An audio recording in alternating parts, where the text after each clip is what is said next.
Hello guys, this is Mark the Shark 97 and this is our first video of Halo 4 on Last Level Gaming's channel. Yes.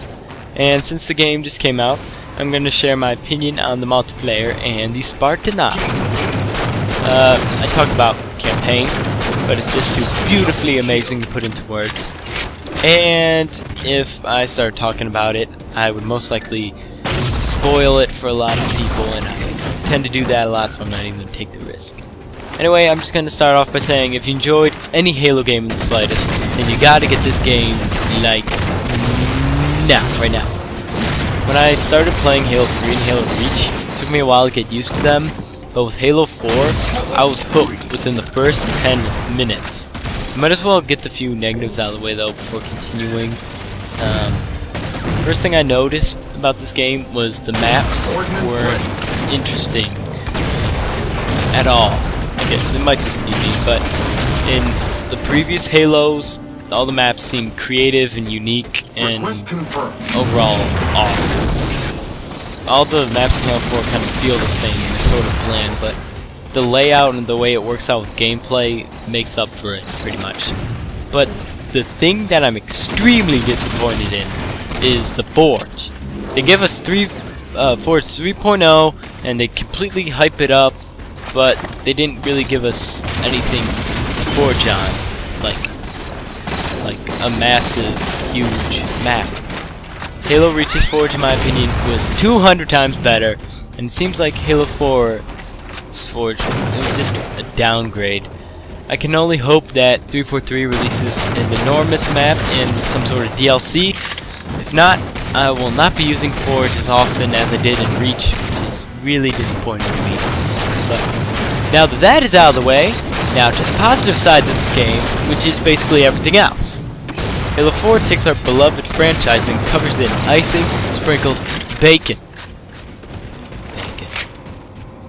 New features like custom loadouts, new armor abilities, ordnance drops, new weapons, kill cams, new assassinations, new medals, new armor, new ranking system, more challenges, accommodations. Overall, it is like a new game. I had doubts in 343, but I am now sure that Bungie left Halo in great hands. I'll start with the custom loadouts. Start out with one loadout option, which is the default weapons, but as you level up, you earn like individual credits, which you can use to buy the weapons of your choice, and later on, everything else. Now, this isn't like Call of Duty, in which the higher rank gets the advantage because they get better weapons. It is actually balanced in Halo 4. Each weapon is unique, but carry about the same kill times. So you can choose a weapon that fits your playstyle while not holding an unfair advantage to the lower ranked players. There's more to these loadouts besides guns though.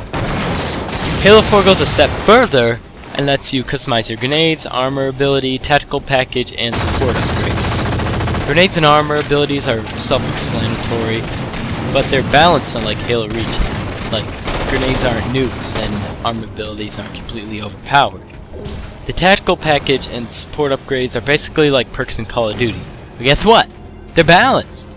So yeah, it's really balanced. The ranking system in this game is, in my opinion, a mix of Halo Reach's and Halo 3's ranking system. You earn XP by doing everything besides campaign, and you work your way up to level 50. But it doesn't end at level 50. You unlock new specialization Spartans to level up as well, and there's a lot of them, so you're going to be pretty busy.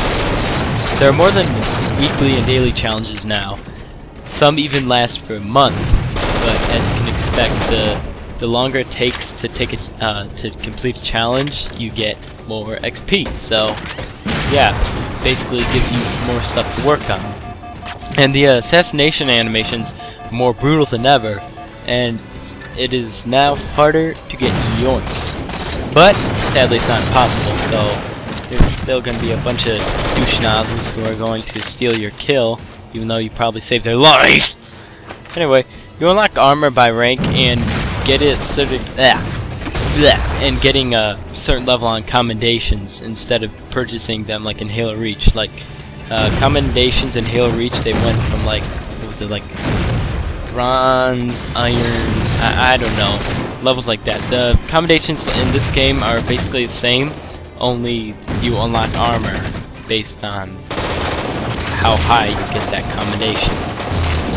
Let's see, well, might as well start with the Great Infinity Slayer. It's like Slayer 2.0. Instead of getting 1 point per kill, you get points based on how you, like, what style you killed your foe. Also, when you reach a certain amount of points, you get an ordnance drop where you can choose one of 3 of the offered choices. It's just awesome. It's basically like kill streaks. But, yeah, you know.